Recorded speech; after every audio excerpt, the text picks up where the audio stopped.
If your ex is dating someone, you might be feeling that's over. I think I should give up. I should stop trying to get back with them. I should try to also date myself. That's perhaps true, but I would argue that in some cases, and I will explain those cases, it doesn't really matter if your ex is dating someone. It doesn't really matter because soon enough this relationship will fail. Soon enough they'll realize what they've lost. I'm going to explain something that Apple, the brand Apple, does really well when they release a new iPhone, and how you can use the same tactics if you want to get back with your ex. IGetMyExBack.com. Everyone deserves a second chance. First of all, a piece of warning before I explain this concept of the marketing strategy that Apple is using. We want to ensure that your ex is in a rebound relationship. So the following cases would mean that they are not in a rebound relationship. If they've started the relationship 9 months or after your breakup, if they're engaged, if they're gonna have kids, for example, if they've been dating for more than a year. In all those cases, I don't think we can consider those relationships as a rebound relationship. There's also something you need to take into account if you want to get back with your ex, is whether you have been in a relationship that we will call a life-defining or meaningful relationship. I work with clients where I'm convinced that there's a chance of them getting back with their ex. Perhaps you're not so sure, and this new rebound or this new relationship makes you doubt your chances. Take the quiz to know if you have any chance of getting back with your ex. It will give you a score, and right away, in less than 4 minutes, you'll have an idea and gain some clarity. When you take the test, which is free, you can also get some tips according to your score. If you have any questions about the test, let me know in the comment section. But I've created this test for you to gain a bit of clarity on your situation. So let's explore why your ex dating someone is not necessarily a bad news. People after a breakup sometimes end up dating someone, and they date that person as a coping mechanism. They feel lost and confused after the breakup, even though they took the decision to end the relationship. And so we all have sometimes the need to get the attention, the need to distract ourselves from a difficult breakup, because if you have had a meaningful relationship, a life-defining relationship, even though you took the decision to end up the relationship, it's going to be hard to let go. It's going to be hard to move on. And that's why we want to distract. We don't want to look at the pain. We don't want to reflect necessarily on the relationship. So we would sort of switch to a new relationship. And that's why sometimes perhaps you know that person, they will end up with someone completely different than you. The opposite, someone sort of random. With the assumption that because it's the opposite of you, it's going to be better. Because they are rejecting the relationship that you had together. If they choose someone who's the opposite of you, who's very different than you, that would work better. So let me make a parallel between relationships and consumerism. You'll see it makes sense. Whenever we receive an ad or we see something new and shiny, we want to get that new gadget. And I love gadgets, for example, but there is this sometimes soothing element of buying something. In therapy, we call it like emotional spending. A lot of people, when they have had a bad day, they go to the shopping center and they buy something. And so when you do that, you're really looking forward to the pleasure, right? They feel like, okay, I'm going to get this new thing and it will make my life easier, or it will make me feel better, or it will make me look better, right?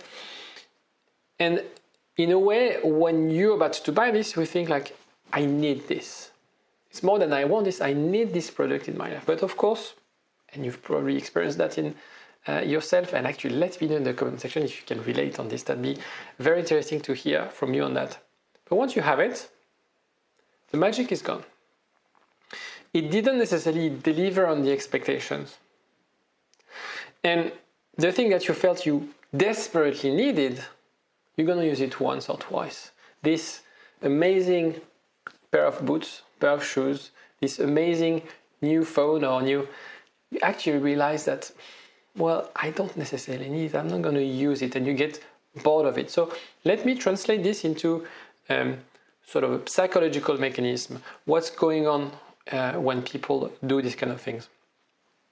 It's kind of the psychology of novelty, where we are attracted to something because of the dopamine and a combination of attraction and dopamine that forces us or pushes us to seek novelty. And that's something that's one of our drivers. As human beings, we also, at the same time, we like familiarity, and we'll discuss about that at the end, and that's a very important point here. We also like novelty. We're excited to new things. We are curious, right? The problem is that when you get that product, then you get this object, because a rebound relationship is objectifying the person. You use the person as a coping mechanism. The same way you use that pair of shoes, you use that new piece of gadget to soothe, to sort of deal with your problem. But the thing is, once you have it, there's no novelty, and that object becomes mundane or obsolete. And for you grow bored of that thing, of that new gadget. Usually it ends up in the eaves or in the basement or somewhere random. And because it's not delivering on the promise, the real need that you have. If you have had a bad day because of your boss, a pair of shoes won't help you cope with that. And so those drivers also are very much present in any relationship at the end. That idea of like, there's no novelty anymore. I'm getting bored of the relationship. I took my partner for granted, and I'm not working on the relationship. And that's why it's very important for you, if you want to maintain a successful, a healthy relationship with your partner, to bring a bit of novelty in the dynamic of the relationship. But let's discuss about the breakup. And I'm going to introduce this idea because I recently moved from iPhone to Android. Thinking again, I'm done with iPhone, it's too complex, there's so many restrictions. The software, the hardware is the source of my problems. So I'm going to switch to an Android. And what happens when you switch, or it could be the other way around, by the way, thinking I need a radical decision to really change my life. But the thing is, when you transition to a new product, from, for example, an iPhone to an Android phone, you need to learn everything.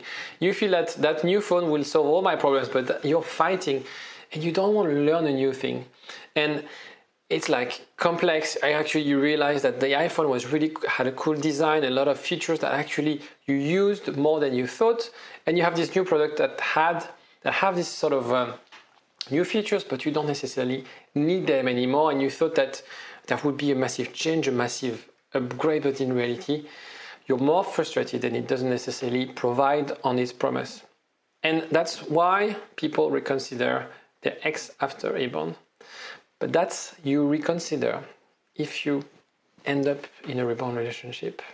The only reason you will sort of get back to your ex, so the only reason your ex will get back with you is if you upgrade. The real problem here is how you can, and that's the parallel with iPhones and Apple, is your job is to upgrade from iPhone 13 to iPhone 14, for example. You're the person they loved.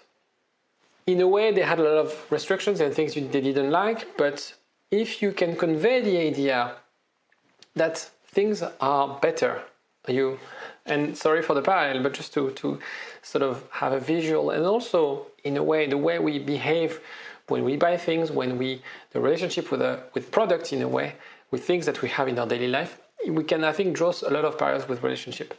The bugs, you fix the bugs, you are user-friendly, you're more powerful, more reliable. In a way, that's why people change iPhones every single year or every 2 years.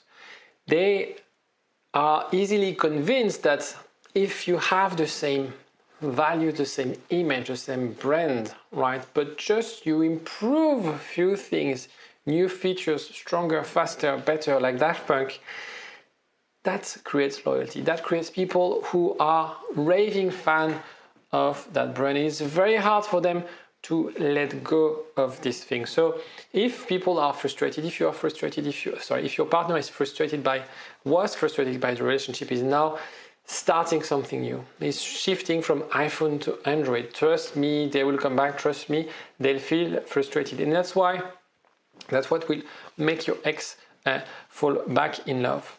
Now, the thing is, when Apple, they release a new iPhone, as you know, the price goes up, and the price goes up quite significantly.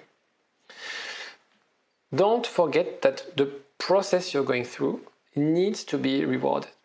Don't forget that you're doing the work. You're watching my videos, you're reading about attachment style, you're reading about the things you need to do to become a better version of yourself. You, in a way, need also to realize that, okay, I've done the work, I've upgraded. What about my partner? What about my ex? Are they deserving me in a way? When you do this work, you become the prize to win.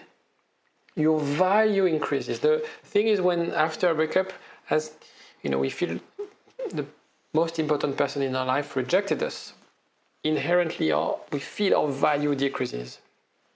The love market, if love was a market, for example.